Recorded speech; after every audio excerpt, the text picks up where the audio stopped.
Hello, hi, all of my friends and followers. This episode is going to be a throwback slash bonus episode. I decided I'm going to go ahead and re-release the 8th episode of my second season, which is the episode I talked about in the first episode of this season. Anthony from Defy the Tyrants. The episode is a special episode because I was never able to release the video version of this. I actually lost the footage somewhere and I was really sad about it, but thankfully I did release it on Spotify. So with that being said, I was able to go ahead and save the audio and put together a YouTube video for it. So this is it. It's got a whole reel of photos from the episode. So that's the great news, is that you're able to actually have a little bit of a visual of what we were doing that day. And I did break it up into two parts. The first part is going to be about 30 minutes of when I was talking to mostly Anthony regarding his band, as well as a little story about Tommy Vexed, a little tea. That's going to be this one. And stay tuned because I'll be releasing the second half probably in about a week or so. And that one's going to be the whole portion where we spoke to Anthony and his now wife. She was Beyonce before that, and her name is Jen. I am going to be playing that for you right now, and then stay tuned for the second part. And here it is.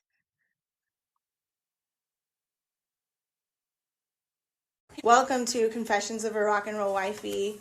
Today is a super fun episode. I have Anthony from Defy the Tyrants. What's up, what's up? And his woman, this beautiful Jen over here. Hey, I'm super glad you guys are here. Thank you so much for coming. Thank you for having us. This is going to be a lot of fun. Yes, definitely. Yeah, so, you get to have my cherry.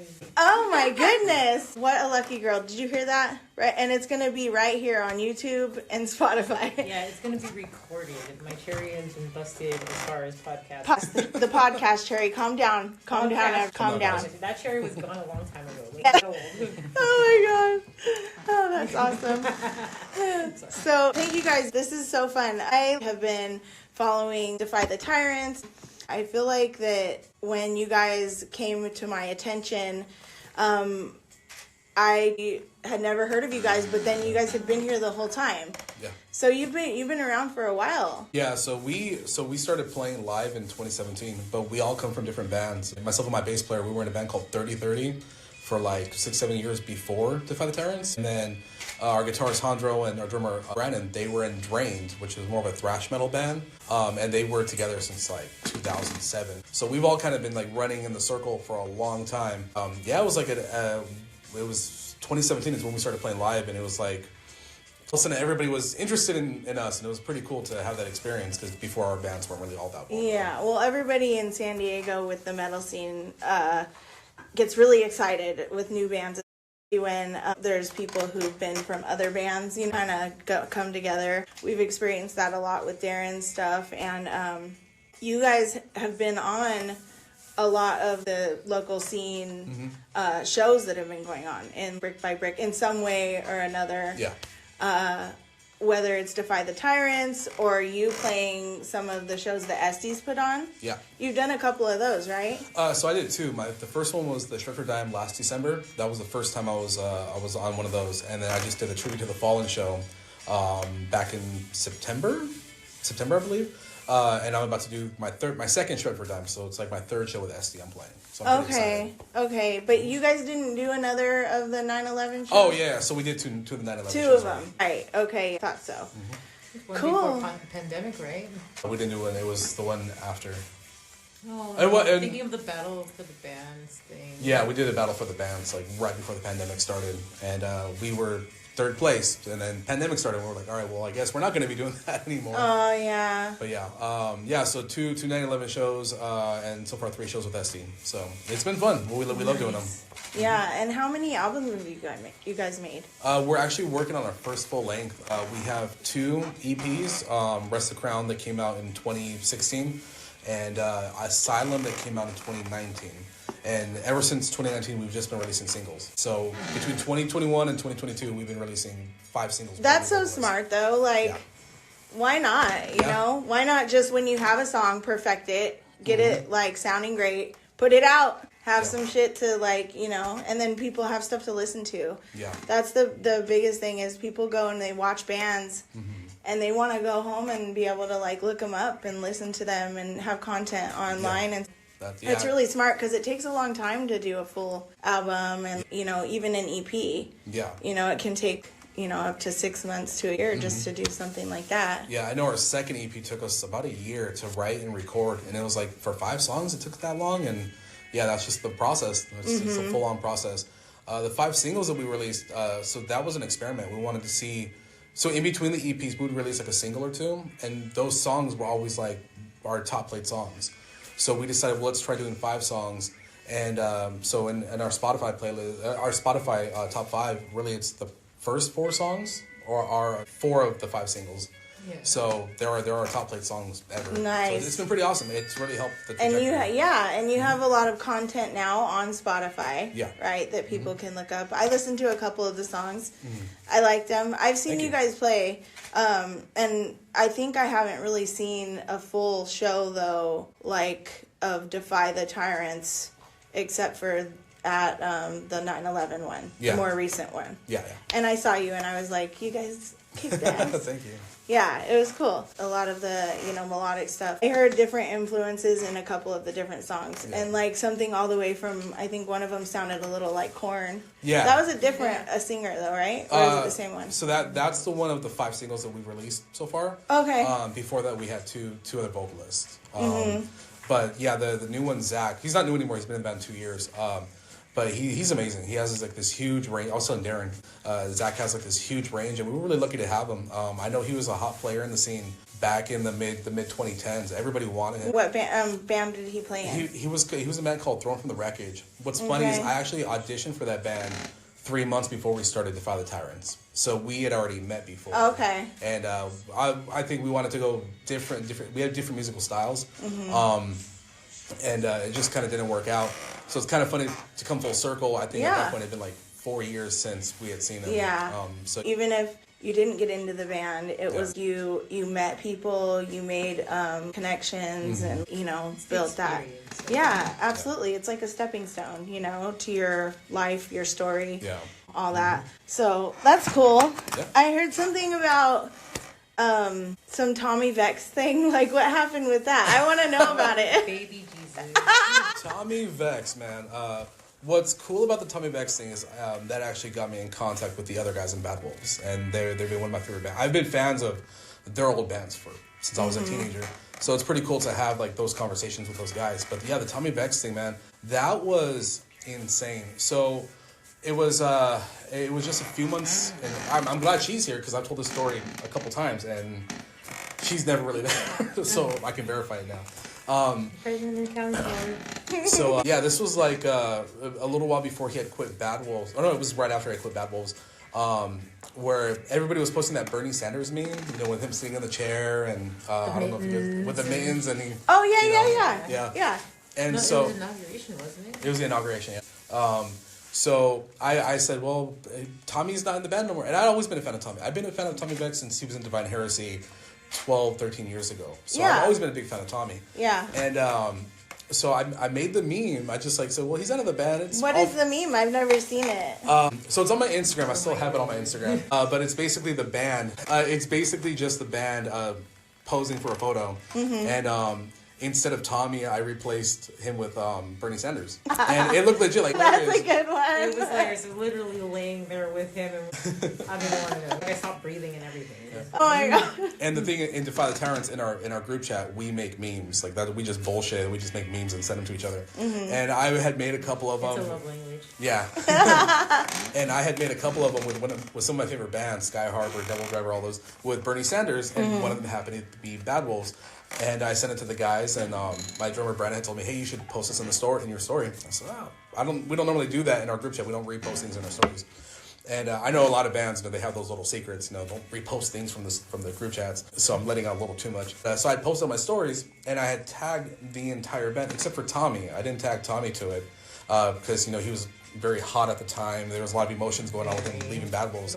We're just going to be directly. It was just funny. It's lighthearted. It's just, he's not in the band no more. It's a Joe Biden, the Bernie Sanders meme. It's just funny. And then it got shared by everybody in Bad Wolves, and plus on their actual band page. And I was like, oh, this is really cool. And, you know, Doc had messaged me, and he was, hey, that was hilarious, you know, whatever. Mm-hmm. And so that was like on a Thursday or a Friday. And then I remember you blew up my messenger telling me about all these things. I had all of the little screenshots. You're like, oh my god, babe. Like, I was fanboying. Yeah, no, totally. It's my name because you could see where it had my edits and stuff like that. And I was like, oh yeah, sweet. Yeah, it is pretty cool. And then, so I was like a Thursday or Friday. And then on Sunday, Jennifer and I, we were having breakfast. We were just chilling, you know, like we would normally do on Sunday mornings. Yes, did you Jennifer? Jennifer, I just... Wait, no, note this, guys. This is the first Jen. time We're supposed to call her Jen. Yeah. That's my government name. No, I am Babe, Fluffy Sexy Panda, you know, all of those things, but I am never Jennifer. Okay. My caramel heart. Anyways. Oh, I love this. Or I love this. For the record, I call her Babe, so I don't call her Jennifer. I'm just whatever. It's the podcast. So we were having breakfast, and she had told me, babe, have you checked out Tommy Vex his meme that he just posted? And I was like, oh, I haven't checked. I didn't really follow him too much on Instagram at the time. Oh, I was into the cheese bay like hardcore. Like I was like following him just for that specific fact. Yeah, just to be into the gossip. Yes, you know. Yes, she's a gossip girl. That's Hey, yes. Out in the streets. So she had told me about the meme, and I was like, okay, what was it about? Oh, it's Bad Wolves, but with Bernie Sanders in the middle, and I was like, what? Show it to me. And she whips out her phone and shows it to me. And I'm like, that's my meme. He had like completely taken the post and he reposted it. Oh, he acted like it was his or something? Well, initially I was very flattered. I was super excited. I was like, oh my God. Yeah. I was like, because I even had to look and I could see the crop points that I had made because I made it on an app. And I even showed Jen, because she didn't believe me at first, so that was my meme. And I took out the app and I showed her the unedited version and then showed her how I edited it. I'm like, it's the crops that give it away. And plus, I posted it, and all the band members had reposted it days before. Mm-hmm. So I was like, it's too much of a coincidence. So, and then like within the hour, I started getting messages from my friends, and my drummer Brandon had messaged me. He's like, "Dude, fucking Tommy didn't give you credit." I'm like, "Well, I'm just flattered that he reposted it." So all I did, and I have the comment. Didn't he say that it was like his friend? I'll get to that. I'll get to that. Okay. So I had it's so much conversation over a meme. So I had just commented on it. And I said, "Hey man, this is," and I have the comment thread on my Instagram as well. I saved it in case he wants to talk some shit. I always save the receipts. Yes, paper trail, right? So I commented and said, "Hey, you know, I made this meme. You know, I'm flattered. You know, like a little bit of a shout out or something." And he went to town on me. He was like, "You're being a fucking clown. You didn't make this meme. My friend Tom or whatever. My friend Tom made this meme. Tim, something like that." So do you think that a friend of his posted it and he thought that his friend made it? Or do you think that he was just like talking like out of his ass? He was just talking out of his ass because... It was him reaching, honestly. It's like he didn't expect somebody to reply back about the meme. He just thought... And why not just be like, oh shit, what's your name? I didn't know you made this. Yeah. That's exactly... Or at least, hey man, good job. Like, yeah. Hey, this made me laugh. I wasn't... I guess he assumed I was asking for money. I even mentioned to him, I'm not asking for money. I'm not asking for exposure. Oh, so he just went off on you. Yeah, just a little, hey, Anthony made this meme or something. I mean, who doesn't want to be acknowledged in their life? Yeah. So it wasn't the fact that he, like, quote-unquote stole my meme, because I don't really believe you can steal a meme. But it was more like he really dug into me. And then a bunch of his followers just started like really grilling into me too. They were like, "Oh, you're being a fake, you know, you're a fake fat motherfucker that trying to get exposure and this and that." And I was like, "What the fuck?" People are fucked up on the internet, man. What's worse is that he replied and then blocked him. Yeah, he blocked me in the chat. Oh, somebody did that to me this week too. Oh my god, I hate that. It's like, oh, okay, you're a coward. Mm-hmm. Who's the coward? So I was like, and at the time I was like really going hard on YouTube. I gotta make a YouTube video about this. I gotta set the record straight. I gotta, you know, whatever. I probably shouldn't have done that. But I went right to my studio. I told Jen, I told the babe, for the rest of the day, I'm just canceling everything. Call me Jen. Okay, just Jen. don't Jennifer me. So I had canceled everything. I canceled everything and went right to the studio, made my little video. Didn't really talk shit. I even showed like in a video recording of me making the meme. Right. Just to prove it. And I even zoomed in and showed the crop. You were just saying, hey, like, I actually did make this, and all you people who are talking shit, like, this actually is what happened. Yeah. Yeah. And I even had mentioned in the video I was always a big fan of Tommy, and I'd followed his store and everything. So I felt just really insulted as a fan, somebody who actually spent money on his records, somebody who went out to go see him play. Without really caring about the other bands, like just somebody who supported him. And for him to just be so free with just like fucking being a total asshole and tearing someone down, who obviously was on his page because he's a fan. Yeah, and so he just I posted the video, packed my stuff up, went home to pick up Jen. We went to go grocery shopping. Once we get to the store, it had to have been like an hour and a half after. My Instagram gets blown up. My DMs, I'm getting death threats. I'm getting called. Holy fuck! A lot of names because of your video that you made. Because of the video. Wow. So he had reposted the video on his stories, and was like just saying like basically in a way like telling his fans to like go after me. And I was getting like all kinds of dislikes. I was getting all kinds of like crazy ass comments on there. But that stuff, like, you know, because I have a bigger Instagram, so I'm used to negative. A lot of negativity coming my way. I was gonna say I've seen some of your TikToks. Yeah. And that's a whole nother thing. Yeah. But like I've seen that you have a lot of haters on there that talk crap. But you know what? Like I feel like what I've observed, you know, with our technology and internet and Instagram and Facebook, you can like really just know people's day-to-day lives and stuff. Yeah. Is that you're super open and kind of like more vulnerable online. And that does leave you open to a lot of people who just want to tear you down and talk shit and be like, this guy's a dumbass or whatever. Yeah. But I think it makes you stronger that you can be like that, you know? That's what made me see, like, what a beautiful couple you guys are. I think that this episode is episode 8, by the way. And I can't think of any better, I guess, episode to have a couple on, you know, because the 8 is like infinity. You know, there's also a coincidence. I can see your guys' love a lot. So much more. And today's the 18th, isn't it? Yeah, and there's more. There's 18th, more. And we're engaged currently, and our actual date is April 8th, which I chose. 4 plus 4 is 8. 4 plus 4 is 8, and 2 rings together is. You know, and like it's gonna be 2023. That's not really an 8, but square root. Yes, added and carry the 1. Medians. We'll make it. Yes, we'll make it work. So, anyways, I just think that you are someone who like doesn't have any trouble showing how much you love your woman. You don't have any trouble showing your emotions. You don't have any trouble expressing that something made you feel something. Yeah. If that makes any sense. Yeah. And some people don't like that. They just want to talk trash on that or whatever. Exactly. But I think the reason you have so many people watching your videos is because they like relate with that. And that's the good side of the world. You know what I mean? Good people just gotta keep trucking and keep putting out their good stuff, their good vibes, you know, and the people who resonate with that are gonna support you. Definitely. You know? And Tommy Vex. Yeah. Thank God he's not doing drugs and alcohol anymore. Of insecurity, it's like, I guess the more surrounded you are, the more alone kind of thing, and he's more attention seeking, if I can just kind of go that route for him. No, absolutely. But, like, because you think of the things that he posted, it's very, like, hot button topic at the time, you know, there was a presidential election going on, it was, you know, a new president. Right, just trying to get out there. Attention seeking for as much as he was in the public eye, and he would like to think that he was just this hot shit. He really wasn't. And for him to attack somebody little like that just is a big show of insecurity. Yeah. Right. And, no, absolutely. Yeah, but I think one of the good things that came out of that, so like all that happened, and what it didn't bother me, the negativity that I was receiving. What bothered me was people were actually going to comment on pictures of Jennifer and of my son, because I have pictures of my son on there, and saying like really terrible things. And I had messaged Tommy through my band's account.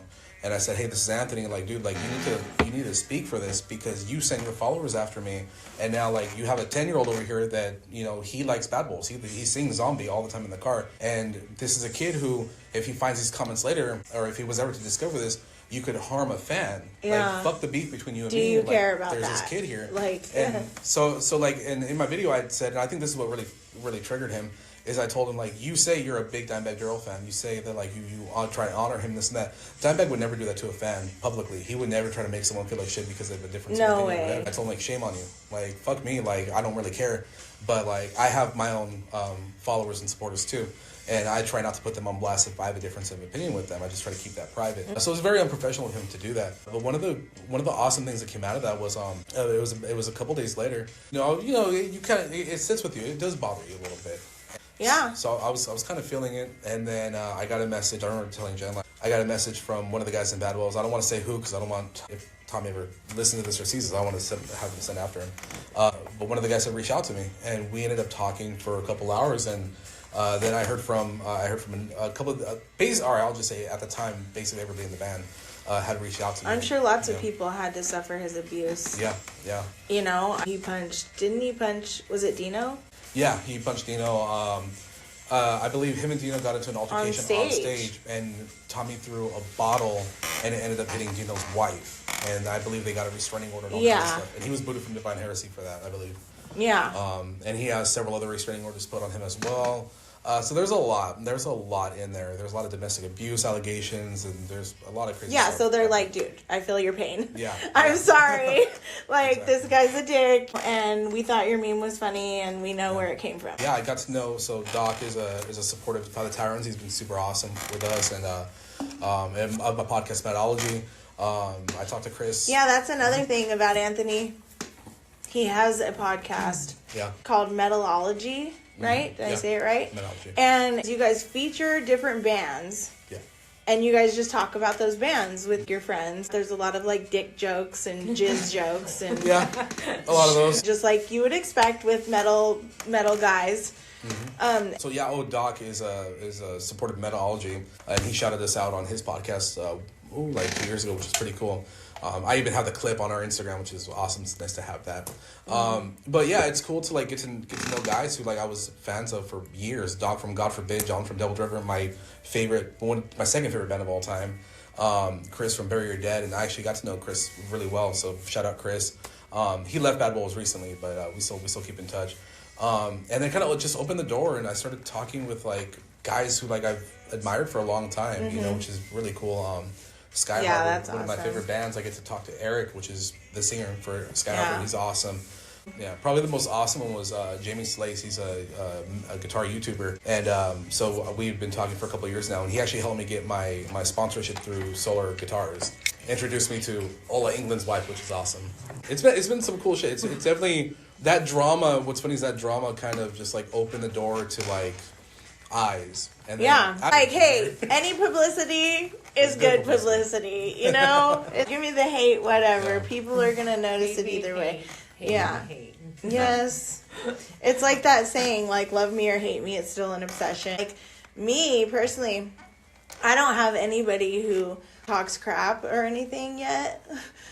But I think if I was like a little more on a wider scale to where I was getting attention from other people, I might have that happen. Yeah. Right now, it's literally just like my friends and family that like support me. So everybody, like they would have like 50 people on their ass like, fuck you. Honestly, whenever you get into social media, it's something that you take up as an unspoken like clause. You know, you're going to post pictures, you're going to post about your life, you're going to open up to people on social media, you're going to be able to take it back, like porn stars and stuff like that. You know, they put their pictures up there with all the goodies out there. It's like, people are not always going to be very nice. No. I'm sure not every porn star is a single person. You know, they have their human. So you got to take it. You got to take it as a You do. Yeah, absolutely. It's all a part of it.